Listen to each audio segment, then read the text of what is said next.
Hey guys, I'm Anna, and today I'm going to show you how to log into your RBC account.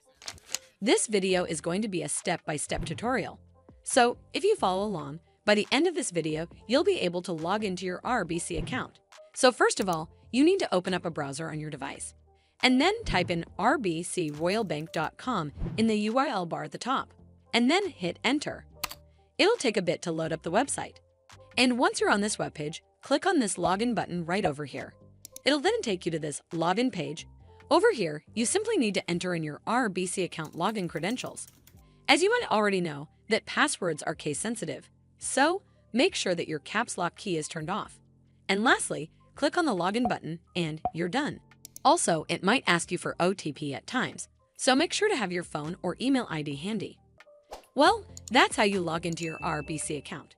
I hope you found this video helpful, and if you did, make sure you give it a thumbs up to see more videos like this, and don't forget to hit that subscribe button.